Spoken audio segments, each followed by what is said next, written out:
सोलापुरात LPG gas pump बंद झाला. आता रिक्षाचालकांची उपासमार सुरू.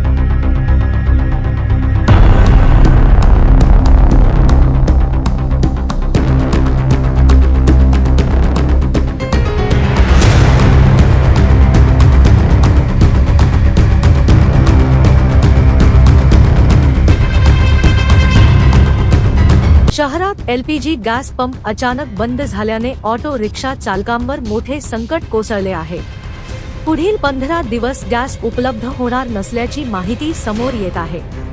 अवघ्या काही दिवसात एलपीजी गॅसचा दर 55 रुपये वरून थेट 90 रुपये प्रति लिटर पर्यंत पोहोचला आहे. आंतरराष्ट्रीय पातळीवरील इराण-अमेरिका तणावाचा परिणाम देशांतर्गत दरांवर होत असल्याचे सांगितले जात आहे. रिक्षा चालकांची आर्थिक कोंडी होणार. गॅसच उपलब्ध नसल्याने रिक्षा बंद ठेवण्याची वेळ चालकांवर आली आहे. अनेकांनी बंक व बजाज फायनान्सकडून कर्ज घेऊन रिक्षा खरेदी केली असून आता हप्ते भरण्याचा मोठा प्रश्न उभा राहिला आहे. इतकेच नव्हे तर कुटुंबांवर परिणाम होणार. रिक्षा बंद म्हणजे उत्पन्न बंद. त्यामुळे मुलांच्या शिक्षणापासून घरखर्चापर्यंत सर्वच गोष्टी धोक्यात आल्या आहेत. प्रशासनाकडून अद्याप ठोस तोडगा नाही.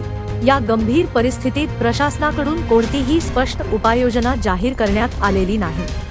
रिक्षा चालकांनी तातडीने सरकारकडून मदतीची मागणी केली आहे. ब्युरो रिपोर्ट जम न्यूज इंडिया.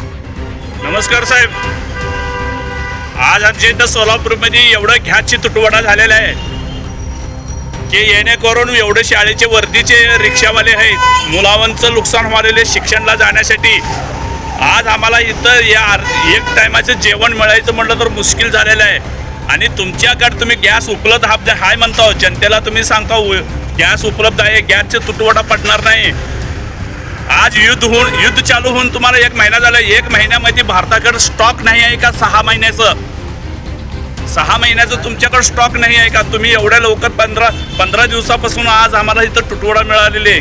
सगळे गॅस सगळे बंद पडलेले, गाड्या बंद पडलेले आहेत. कुणाची चुली पेटी नाही रिक्षेवाल्यांचे. आज तुम्ही सांगता मुंबई इराकवरनं 2 जहाज आले, 4 जहाज आले, भारतामध्ये पोच झाले, पण कुठे तिथे एलपीजी? काय करायचं आम्ही? आज रिक्षा साहेब एलपीजी आहे का? एलपीजी आहे. एलपीजी रेट केवढा आता? 15 दिवस किती होता? 52 रुपयेवरनं 55 झालं, 55 वरनं 60 रुपये झालं, 60 वरनं एकदम डायरेक्ट 70 रुपये झालं, त्याच्यानंतर एकदम डायरेक्ट 85 रुपये झालं, 85 झालं, 85 वरनं 90 झालं, आणि काल एकाच दिवसामध्ये 100 रुपये झालं. मग आता कसं? अर्धा 1 लिटरचं माप आहे ते काय किलोचं माप नाही आहे. 1 लिटरचं माप आहे, त्याला अवरेज बी कमी आहे या एलपीजी गॅसला. तर आम्ही काय करायचं? 100 रुपये लिटरनं भरून भाडं आम्ही किती घ्यायचं जनतेकडून? आज गरिबीच्या रिक्षामध्ये बसतोय, श्रीमंत बी रिक्षामध्ये बसतोय. तर काय करणार? गरीब किती देणार भाडं? ह्याचा काय विचार केलाय का तुम्ही?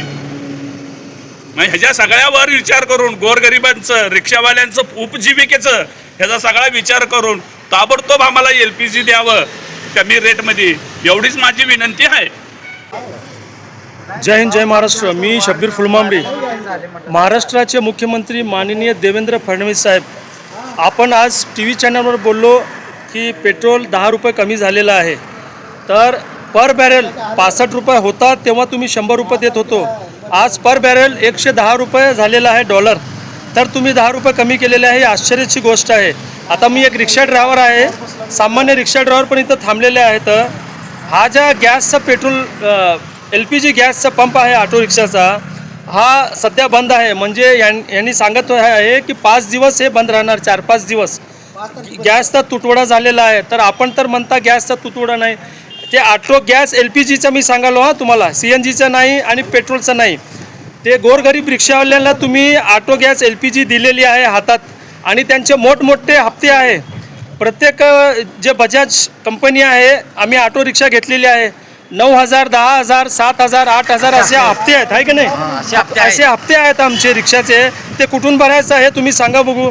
तर तुम्ही सांगत आहे गॅसची काय प्रॉब्लेम नाही, पेट्रोलची प्रॉब्लेम नाही, घरचा गॅस तरी ते 60 रुपये वाढलेला आहे 14 किलो टाकीचा. पण आमचा जे 52 रुपये होता या 15 दिवसात 52 रुपये ते ऐका की 52 रुपये होता 52 ते 60 झाला, 70 झाला, 75 झाला, 80 झाला, 85 रुपये झाला आणि आज 90 जाऊन संध्याकाळी 100 रुपये झाला.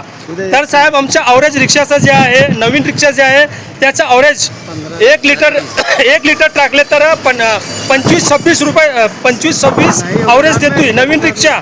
आणि जे जुनी रिक्षा आहे ते 16 आणि 16च ॲव्हरेज देते फक्त जुनी रिक्षा. हां मग ते 52 रुपये कुठं आणि 100 रुपये कुठं हे सांगा. इथं आमचे रिक्षावाले भाऊ थांबलेले आहे. इथं यांची सगळ्यांची परिस्थिती आहे. आमचे स्कूलची फीस भरायची आहे, घरचे भाडे आहे आणि हप्ते आहे, जे रोजचं लागणार आहे ते खर्च आहे. तर देवेंद्र फडणवीस साहेब तुम्ही स्पष्ट सांगा हे LPG ऑटो गॅस रिक्षाचा प्रॉब्लेम भरपूर आहे. तुम्ही म्हणता ना घरगुती गॅस आहे, सगळं आहे, गॅसची तुटुरा पडणार नाही कुठं. पण आता आम्हाला LPGच भेटली नाही तर आम्ही म्हणजे आमचं घरची सगळी व्यवस्था कशी चालवायचं, गॅस भरायचं का घरी द्यायचं का लोकांचं द्यायचं का हप्ते भरायचं ते तुम्ही सांगा आता आम्हाला. आता किती दिवस बंद ठेवणार म्हणून सांगा. आता यांनी 5 दिवस 5 म्हणजे 5 तारखेला 5 एप्रिलला यांनी गॅसचा पंप उघडणार म्हणून सांगणार आहेत. म्हणजे आपण बंदच ठेवणार. मग आता आपल्याला काय पर्याय आहे का इथं. आणि पूर्ण सोलापूर सिटीमध्ये एकच गॅस पंप ही शिल्लक आहे. तर देवेंद्र फडणवीस साहेबांना तुम्ही काय सांगणार. आता साहेब तुम्हीच सांगा मुख्यमंत्री साहेब काय आम्ही जगावं का मरावं. रिक्षावाले काय करायचं सांगा तुम्हीच. कारण कसं आहे माहिती आहे का इथं आमचा उपलब्ध साठा तुम्ही सगळं म्हणता उपलब्ध साठा आहे, इंधन आहे, तेल आहे, सगळं आहे. अहो सगळं तुमचं आहे. तुम्ही सगळं विश्वास म्हणता अफवेवर विश्वास ठेवू नका, हे करू नका, ते करू नका. पण आम्ही रिक्षावाले काय करावं ते सांगा तुम्ही. गोरगरिबांचे तर मरणच आहे आता. ते मरण नाही आम्ही आहे ना कसं जगतो आम्ही आम्हाला माहीत आहे.